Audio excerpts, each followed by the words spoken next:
Good morning प्यारे बच्चों। लो भाई, स्वागत है आपका हमारे YouTube channel maths by Rajesh sir में। आज हम 10th क्लास के लिए इंग्लिश और हिंदी मीडियम के विद्यार्थियों के लिए 10.2 एक्सरसाइज का 9th सम करने वाले हैं। और 9th सम की फिगर जैसे कि हमने तैयार कर लिए पहले ही। बहुत कठिन तो है ही नहीं जी, बिल्कुल ईजी है। थोड़ी बात समझनी है इसके अंदर बस। पहले तो रकम समझ लीजिए, रकम में दिया क्या है 9वां सवाल में। तो इसमें दिया है एक फिगर दे रखी है भाई, इन फिगर 10.13 ये दिखा रखी है इन्होंने। तो इसके अंदर X Y and X dash Y dash, ये तो एक्स वाई हो गया और ये हो गया एक्स डैश वाई डैश। ये क्या चीज है? आर टू पैरेलल टेंजेंट जी। ये दो हैं, समांतर भी हैं, स्पर्श रेखाएं भी हैं सर्कल की जी। और to a circle with centre O, जो ओ सेंटर वाला ये सर्कल है, सर्कल की जी एक्स वाई और एक्स डैश वाई डैश दो हमारी टेंजेंट भी हैं और पैरेलल लाइन भी हैं जी। स्पर्श रेखाएं हैं और गलत समांतर रेखाएं हैं। एंड अनदर टेंजेंट, एक और टेंजेंट है भाई ए बी। एक ए बी हो, देखो ये एरिया ए यहाँ पर, अरे एक बी यहाँ पर, ए बी और एक हमारी एक टेंजेंट है विद पॉइंट ऑफ कॉन्टेक्ट सी। एक पॉइंट ऑफ कॉन्टेक्ट है हमारा जी यहाँ पर सी। यहाँ पर एक स्पर्श बिंदु सी दे रखे, सी के ऊपर जी ए बी हमारी एक स्पर्श रेखा और दे रखी है, जो क्या करते हैं इंटरसेक्टिंग एक्स वाई एट ए। जो एक्स वाई लाइन है उसको तो क्या करती है जी ए पे, और एक्स डैश वाई डैश उसको बी बिंदु पर प्रतिच्छेद करती है, इंटरसेक्टिंग करती है जी। और हमने प्रूव क्या करना है, प्रूव करके दिखाना कि दैट कि ए ओ बी एंगल, देखो ध्यान से भाई, ए यहाँ पर है, ओ यहाँ पर है, बी यहाँ पर है, ए ओ बी हमारा यहाँ पर जो बीच में एंगल होगा वो कितने डिग्री का, वो हमने साबित करना है। ऐसी फिगर बना के हमने फटाक दे, हमने करना क्या है जी, ओ और सी को तो हमने ज्वाइन करना, हमारे कंस्ट्रक्शन हो गया अपनी ओर से। सिर्फ ओ सी को इसलिए मिलाया क्योंकि हमारे ये ट्रायंगल बन जाएगी, ये वाले और ये वाले जी। ओ सी को हमने ज्वाइन करना पड़ेगा।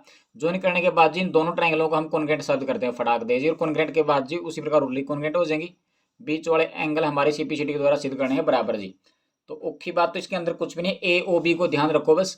ए ओ बी ये वाला एंगल जो बनेगा वो कितने डिग्री का, 90 डिग्री का हमने साबित करना है। तो देखिए हमने एक फिगर तैयार कर रखी है, उसके अंदर किस प्रकार निकालना है। तो गिवन में सेम टू सेम बात लिख देनी है भाई, इसके अंदर कोई चेंजिंग नहीं है। गिवन के अंदर जो हमारी स्टेटमेंट थी, रकम थी दे रखी थी, उसको गिवन में सेम टू सेम लिख सकते हो तुम जी। उसके बाद प्रूव क्या करना है, ए ओ बी हमारा जो एंगल है वो कितने डिग्री का, 90 डिग्री का है। हमने कंस्ट्रक्शन क्या करी है, ज्वाइन कर दिया हमने किसको जी, ओ सी को हमने मिला दिया। और मिलाने के बाद जी ये लाइन मिलाने से ये वाली एक ये और एक ये, इस प्रकार हमारी चार ट्रायंगल तैयार होगी। तो हमने क्या करना है, इस ट्रायंगल को और इस ट्रायंगल को कॉन्ग्रेंट साबित कर लेंगे, इसको और इसको कॉन्ग्रेंट साबित कर लेंगे। कौन सी है पहले ले लियो, तुम्हारी मर्जी है भाई। अब हमारी जैसी कौन सी ट्रायंगल, यहाँ पर ए पॉइंट है भाई, ध्यान से देखियो, ए ओ पी, ए ओ पी और ए ओ सी, ये दोनों कॉन्ग्रेंट का मतलब सर्वांग सम साबित करेंगे। सर्वांग सम कैसे साबित होंगे, ए पी तो बराबर किसके है जी, ए सी के, क्योंकि बाह्य बिंदु तो वृत्त की स्पर्श रेखाएं टेंजेंट्स हो गई, एक्सटर्नल पॉइंट थे जी। और क्या जी, ओ ए और ओ इनके अंदर क्या दे रखा, कॉमन है। और ओ तय पी लग जी, देखो ओ हमारा सेंटर था भाई, ओ तय पी लग रेडियस है, ओ तय सी लग भी रेडियस है। तो दो हमारी रेडियस बन गई जो कि इक्वल है दोनों ट्रायंगलों में, इस ट्रायंगल में ये और इस ट्रायंगल में ये दोनों में कॉमन है। और ये दोनों ट्रायंगलों के अंदर जी जो हमारी टेंजेंट है वो इक्वल होती है। तो ये एस एस एस हमारा जो कॉन्ग्रेंस नियम लग जाएगा, इसके द्वारा दोनों कॉन्ग्रेंट होगी। और कॉन्ग्रेंट के द्वारा जी एक और दो हमारे जो एंगल हो जाएंगे वो सीपीसीटी के द्वारा साबित हो जाएंगे इक्वल हैं। उसी प्रकार ये वाले ट्रायंगल दोनों सेम है भाई, ये और ये एंगल भी उसी प्रकार सीपीसीटी के द्वारा हमारे तीन और चार बराबर हो जाएंगे। उसके बाद हम चारों एंगलों को जोड़कर जी कैसे, हम देख मान कौन सा निकालना है, ए ओ बी।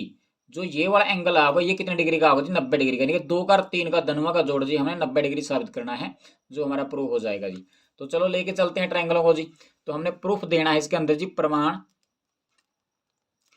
देखो ये थोड़ा लेंथी सवाल बनेगा, हिंदी मीडियम वाले के लिए कोई प्रॉब्लम नहीं है भाई। इसके अंदर थोड़ा मैं बता ही देता हूँ। इसके अंदर जी गिवन में क्या लिखोगे, दिया है एक वृत्त जिसका केंद्र ओ है, और जिसके अंदर जी एक्स वाई और एक्स डैश वाई डैश दो स्पर्श समांतर रेखाएं हैं, जो समांतर स्पर्श रेखाएं हैं जो पी और क्यू पर स्पर्श कर रही है इसको जी, वृत्त को जी। और उसके बाद क्या है जी, एक अन्य बिंदु जो हमारा स्पर्श बिंदु सी है, इसके ऊपर जी ए भी एक अन्य स्पर्श रेखा है। वो क्या करती है, वो एक्स वाई को तो ए पर और एक्स डैश वाई डैश को बी बिंदु पर प्रतिच्छेद करती है। और हमने प्रूव में क्या लिखा, सिद्ध करना है। सिद्ध क्या करना है कि कोण ए ओ बी है, जो ये पूरा एंगल ये वाला, तो ये 90 डिग्री का ये साबित करना है। कंस्ट्रक्शन की जगह क्या लिखना है, रचना। तो रचना क्या करनी है हमने जी, ओ और सी को मिलाया, इन दोनों को हमने मिला दिया। उसके बाद तो वही बातें दोनों के दोनों सेम टू सेम ही चलेंगी। तो प्रमाण क्या देंगे, प्रूफ क्या देंगे, तो ट्राइंगल ले लिया हमने G, A O P in triangle A O P and triangle कौन सी जी, ए ओ सी। तो इन दोनों को लेके चलेंगे तो हमारा जो सबसे पहले ये ले लो चाहिए OP बराबर है OC के भाई। OP बराबर किसके है जी? OC के। इसकी वजह बताओ क्या बन गई? तुमने पता है जी कि OP इस ट्रायंगल के अंदर होगी और OC इस ट्रायंगल के अंदर, दोनों इक्वल क्यों है? क्योंकि ये रेडियस हैं जी। तो हम लिखेंगे यहाँ जी एक ही वृत्त की त्रिज्याएं लिख देना भाई, एक ही वृत्त की त्रिज्याएं हिंदी में, और इंग्लिश में क्या लिखेंगे? रेडियस ऑफ सेम सर्कल जी, रेडियस ऑफ सेम सर्कल, एक ही वृत्त की त्रिज्याएं होगी जी। और क्या बराबर है भाई? पी तल एक है ए लग और सी तल एक है ए लग, ये बराबर है, यानी कि AP और AC भी बराबर है भाई। तो AP इक्वल किसकी है जी? AC की। ये क्या कारण है जी? ये टेंजेंट्स हैं भाई, एक्सटर्नल पॉइंट से टेंजेंट होगी सर्कल के जी। आप लिख देंगे जी tangents, tangents of external point जी, एक्सटर्नल पॉइंट ऑफ सर्कल, यानी कि सर्कल के एक्सटर्नल पॉइंट की टेंजेंट हैं जो इक्वल लंबाई की होती हैं भाई। एक दोनों में कॉमन भी दिया है भाई, या यहाँ पर आप 10 पॉइंट जो हमारा एक और लगता है 10.2 थ्योरम होती है उसका भी यूज कर सकते हैं जी। एक हमारा इक्वल कौन है भाई? OA है भाई, दोनों में है भाई। तो OA इक्वल किसके है जी? OA की। वजह क्या लिखोगे? दोनों में जी साझा है, उभयनिष्ठ है या कॉमन है जी? ये कॉमन हो गया। तो तीन साइड बराबर मिल गई भाई, तो तीन साइड बराबर होगी तो होगी हमारी कॉन्ग्रेंट। इसलिए हमारी जो ट्राइंगल है AOP ये कॉन्ग्रेंट साबित होगी। किसके साबित होगी भाई? AOC के। नियम कौन सा लग गया? बाय SSS कॉन्ग्रुएंस नियम के द्वारा जी। तो दोनों की दोनों जब हमारी कॉन्ग्रेंट होगी तो इनके सारे कोरस्पोंडिंग एंगल हैं इस प्रकार। इसका कोरस्पोंडिंग ये है भाई, इसका कोरस्पोंडिंग ये है, इसका कोरस्पोंडिंग ये है। हमने तो ये वाले चाहिए हमें बीच वाले, क्योंकि यहीं पर कौन साबित चाहिए अपने बीच में जी। तो हमारा जो एंगल एक है वो बराबर किसके हो जाएगा जी? एंगल 2 के। वजह क्या लिख दोगे जी? सर्वांग सम त्रिभुजों के संगत भाग, या CPCT। हिंदी वाले इंग्लिश वाले सेम बात लिख सकें, यही CPCT जी, यानी कि corresponding part of congruent triangle जी। एक और दो एंगल बराबर हो गए। दूसरी भी देखो इसमें कोई चेंजिंग तो करनी नहीं भाई। देखो BOC है, BOQ है, दोनों को लेके चलोगे। इसके अंदर ये वाली रेडियस होगी, ये वाली टेंजेंट होगी, और ये वाली क्या बन गई हमारी जी? कॉमन होगी। तो दोनों उसी प्रकार सेम टू सेम, तो सिमिलरली इसी प्रकार भी लगा इसको। तो हम यहाँ पर इसको लेकर चलेंगे जी इसी प्रकार,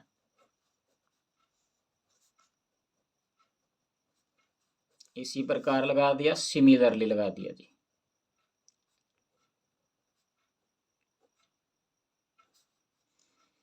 सिमिलरली में क्या हो गया भाई? इसी प्रकार तो हमारा जो एंगल 3 था वो 4 के बराबर हो जाएगा, क्योंकि ये दोनों कॉन्ग्रेंट होनी है जी। तो एंगल जो हमारा 3 है वो किसके इक्वल आ जाएगा जी? एंगल 3 जी। वो एंगल 3 इक्वल आ जाएगा जी एंगल 4 के। तो जो सा अपना 1 और 2 बराबर के, इसको मान लिया हमने 1, और जो 3 और 4 बराबर कर दिया ये कर दिया हमने 2 जी। अब क्या करेंगे जी? अब ये 1 2 3 4 जो सारे एंगल बन रहे हैं एक स्ट्रेट लाइन के ऊपर बन रहे हैं, जिसको अपन लीनियर पेयर बोलेगा ना भाई। इन चारों का जोड़ कर देना। अब हमारा नाव किस किस का जोड़ करोगे? एंगल 1 प्लस में एंगल 2 प्लस में एंगल 3 प्लस में एंगल 4, इन सब का जोड़ किसके बराबर गया? 180 के, यानी कि 180 डिग्री के बराबर हो गया। इनको क्या बोलना? हाँ पाजी रैखिक कोण युग्म कह दिया, हाँ, या लीनियर पेयर बोलते हैं भाई, लीनियर पेयर।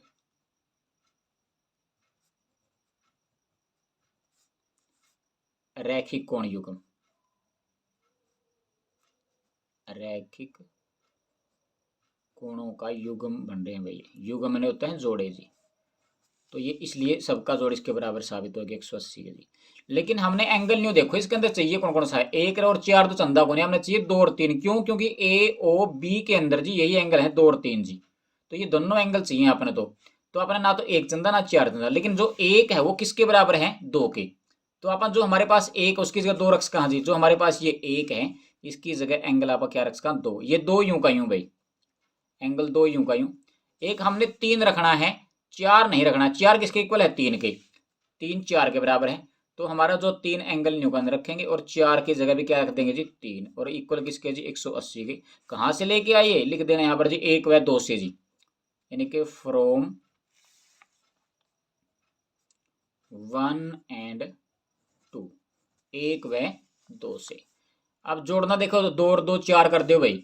एक तो एंगल 2 यू है, यू भी एंगल 2 है, तो एक एंगल यू है, एक एंगल यू है, तो कुल मिलाकर ये 2 एंगल 2 हो गए भाई। और प्लस में ये भी 2 एंगल 3 हो गए, यानी कि एक एंगल 3 ही हो गया, एक एंगल 3 ही हो गया। तीसरे नंबर पे तो इस प्रकार के 2 एंगल है, एक ये और एक ये, कुल मिलाकर 2 एंगल बन गए, 3 वाले एंगल बन गए। और इक्वल किसके है जी? 180 के जी। अब देखो जी, 2 इनमें कॉमन भी ले इसका, हाँ, या दोनों ये भी 2 पे, ये भी 2 पर, ये भी 2 पे, 2 पे डिवाइड हुआ है, तो आप बोथ साइड डिवाइड बाई 2 भी लगा इसका, हाँ। या फिर एक बार 2 कॉमन लेकर दिखा दो भाई। 2 कॉमन ले लिया, अंदर बच गया एंगल 2 बच गया, 2 कॉमन आएगा तो एंगल 3 बच गया। और इक्वल किसके है जी महाराज जी? 180 डिग्री के जी। तो 2 को उठा के परे ले जियो भाई, एंगल बच गया हमारे पास जी 2 प्लस में एंगल 3 बराबर किसके जी? 180 के। और बटा में कितना आ जाएगा जी? 2, और 2 पे काटने के बाद कितना आ जाएगा जी? 90 डिग्री। और 2 और 3 वही एंगल है कि हमारे भाई, 2 और 3, जिसका पूरा नाम क्या है जी? A O B. इसलिए हमारा जो एंगल है जी, कौन सा angle G? A O B है, वो कितने डिग्री का आएगा जी? 90 डिग्री का। यही हमने साबित करना था, हेंस प्रूव्ड जी।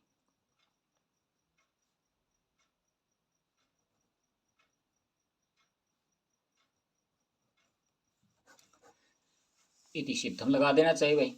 हिंदी वाले में कोई लंबी चौड़ी कहानी देखो भाई, सारी लिखनी तो ये न्यू की नहीं है भाई। त्रिभुज ए ओ पी और ए ओ सी के अंदर क्या लेना है हमने जी? ये ओ पी, जो हमारा ओ पी है, ओ पी और ओ सी है, वो क्या चीज है? एक ही वृत्त की त्रिज्याएं हैं।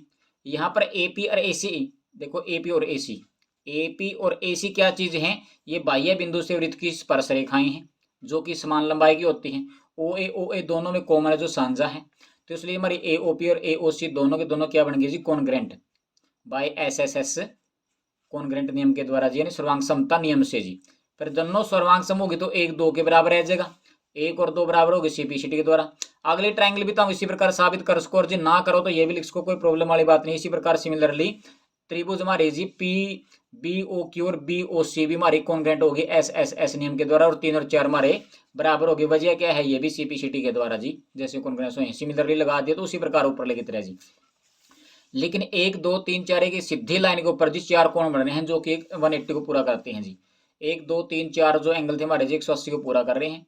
एक की जगह 2 क्यों रखा? क्योंकि हमने साबित करना 2 और 3 का जोड़, इन दोनों का जोड़ जी 90 डिग्री आना चाहिए, जो बीच का एंगल निकाल रहा है जी ए ओ बी। यहाँ पर जो एंगल है, तो हमने जी जो एक एंगल था वो 2 के बराबर साबित कर रखा है, तो इसकी जगह 2 रख दिया, 2 यूं का यूं है, 3 यूं का नहीं है, 4 की जगह फिर क्या रख दिया? 3। एंगल 2 एंगल 2, 2 एंगल 2 हो गए जी, एंगल 3 2 एंगल 3 हो गए, 180 के बराबर है जी। 2 कॉमन कर लियो या फिर 2 पे डिवाइड कर दोनों साइड में जी, तो 2 और 3 का जोड़ हमारे पास 90 डिग्री साबित हो जाएगा, यानी कि ए ओ बी जो एंगल वो 90 डिग्री का है। यही हमने प्रूव करना था, तो अच्छी प्रकार से कर लेना भाई। इजी सम था, बिल्कुल बिल्कुल भी कठिन नहीं था। तो अगला सम फिर कल को फिर करेंगे, तब तक के लिए जय हिंद जय भारत।